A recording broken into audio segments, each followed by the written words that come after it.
with Stephen Halbrook and Wisconsin Sheriff David Clarke, who this week warned that enforcing any gun laws that would deprive Americans of the right to bear arms could lead to a second American Revolution. Sheriff, you've been very vocal, and by the way, I absolutely agree with you. If you wait for 911, then shame on you. You've got to arm yourself and defend yourself once you educate yourself.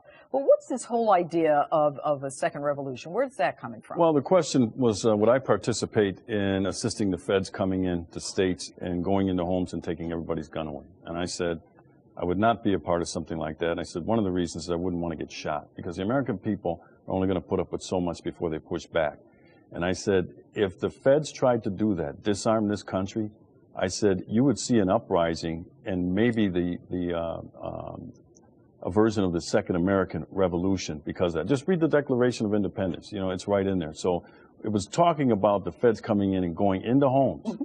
Forcing their way into homes and removing firearms. I mean, the thought is preposterous. Well, but you know what? The thought of it is preposterous, and people are very concerned about it. I mean, this whole idea of identifying gun owners in newspapers and chipping away at these gun rights and getting a registry. I mean, this guy's the chief, this guy McCarthy, the chief of the third largest police department in the nation, who works for Rahm Emanuel, who's so connected to the White House, is saying, you know what, we should be able to put a chip in your gun. Are you crazy? That's why the American people bristle at the thought of a national gun registry. And if the United States, the White House or anybody, would turn over the name of gun owners in the United States to a foreign nation, to me that would be an act of betrayal on the American people. If the Mexican government deserves anything, it's more facts surrounding, as you opened up with, Fast and Furious, where the United States of America funneled guns across the border into a sovereign nation, into the hands of drug lords, and now those guns are being used to kill Mexican citizens. They should be demanding more answers about that. I agree with you, and I think that they should be angry with this administration for sending those guns in and not telling them about it, all right, because their people were murdered as well. But let me go to you, Stephen Halbrook. I mean, you're the constitutional expert here. In Mexico, lawmakers are actually considering asking the United States to provide a registry of all gun owners in the border states, California, New Mexico, Arizona, and Texas. Their reasoning is claiming that it'll make tracing guns used in violent crimes easier. Talk to me. Registration is prohibited by U.S. law. It's been for a long time. Our first law prohibiting registration was passed right before World War II because we saw the experience of Nazi Germany, Soviet Russia. Registration means confiscation.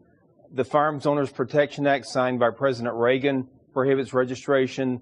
The background check system prohibits it because we don't want a system in our country where all the citizens their names and identities are given to the government. And can you imagine turning this over to the Mexicans? You've already got members of the Mexican police and military selling their guns to drug traffickers.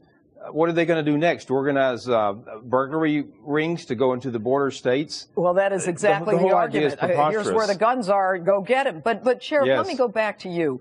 The McCarthy, you've got 25 years. You're a homicide detective. You've been elected 3 times as sheriff. I mean, you've been around the block. You know the drill. Why would this police chief, he can't combat murders in Chicago. He's not succeeding. What's your message to him? Well, he doesn't have any answers for all the killing that's going on in Chicago right now. And when you don't have answers, you deflect. So he chose to blame law-abiding gun owners for all the carnage and bloodshed that's going on in Chicago. He needs to spend more time attacking criminal gang members instead of law-abiding gun owners. And he needs to give the people of Chicago a sense of confidence that he can get his arms around this thing. And right now, that does not exist. And as long as he goes on this tirade against law-abiding gun owners, we're going to continue to see the carnage that exists in the city of Chicago. And it's very sad. All right, Sheriff Clarke and Stephen Halbrook, thanks so much for being with us this evening. And up next, Oscar Pistorius is out on bail. And given South Africa's dismal conviction rate for murder, is there any chance of convicting him?